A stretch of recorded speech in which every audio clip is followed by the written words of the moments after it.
अब हम बात करेंगे मीन्स ऑफ ट्रांसपोर्ट की, कि प्लांट्स के अंदर ट्रांसपोर्ट किस टाइप में होता है। सो बेसिकली ट्रांसपोर्ट करने के टू मीन्स है। फर्स्ट है short distance transport, second is long distance transport. अब हमें बात करनी है इन दोनों के बारे में, डिटेल में ही पूरा चैप्टर होगा। सबसे पहले बात करते हैं शॉर्ट डिस्टेंस ट्रांसपोर्ट की। शॉर्ट डिस्टेंस ट्रांसपोर्ट के फोर मीन्स हैं: diffusion, facilitated diffusion, active transport और साइटोप्लाज्मिक स्ट्रीमिंग। बेसिकली हमें इन्हीं चारों के बारे में डिटेल में पढ़ना है। तो अब शुरू करते हैं डिफ्यूजन से। What is diffusion? Diffusion is the movement of substance from a region of higher concentration to a region of lower concentration. यानी कि सपोज किसी जगह पे एक सब्सटेंस, एक मॉलिक्यूल्स, कई सारे मॉलिक्यूल्स मतलब प्रेजेंट है और दूसरे रीजन में बहुत कम मॉलिक्यूल्स हैं, तो ये हायर, इधर तो क्या हो जाएगा हायर कंसंट्रेशन और इधर क्या हो जाएगा लोअर कंसंट्रेशन। तो ये सब्सटेंस कहाँ से कहाँ मूव करेंगे, हायर से लोअर की तरफ।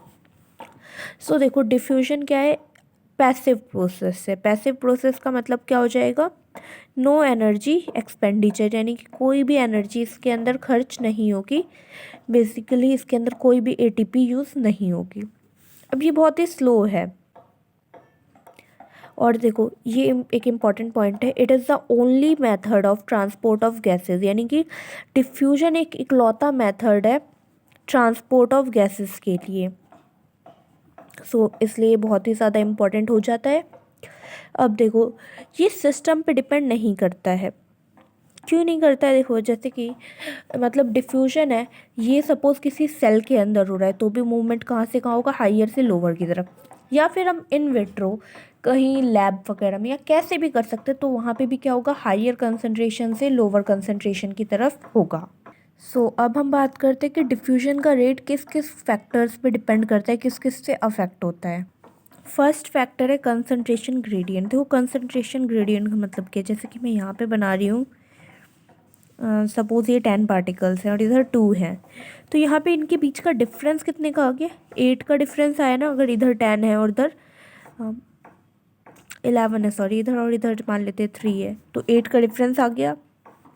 और सपोज दूसरे केस में यहाँ पे हमारे पास केवल 5 मॉलिक्यूल और इधर 1, तो इधर डिफरेंस कितने का आया, 4 का आया है।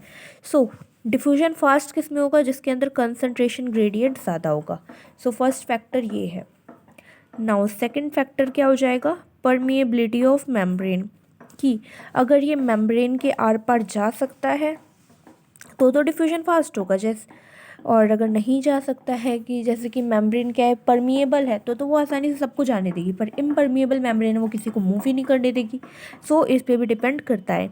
नेक्स्ट फैक्टर आ जाएगा टेम्परेचर एंड प्रेशर।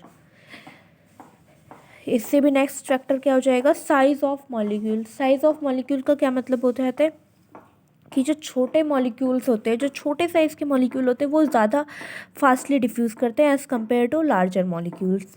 अब फिफ्थ फैक्टर जो है इम्पॉर्टेंट है, solubility in lipids. Solubility in lipids का पहले मतलब समझते हैं, कि अब हम लोग जानते हैं कि हमारी जो प्लाज्मा मेम्ब्रेन क्या है, वो लिपिड बाइलेयर है। क्या है, लिपिड बाइलेयर। ये जो आउटर मोस्ट पोर्शन जो है वो तो हाइड्रोफोबिक है और इनर मोस्ट पोर्शन है हाइड्रोफिलिक है।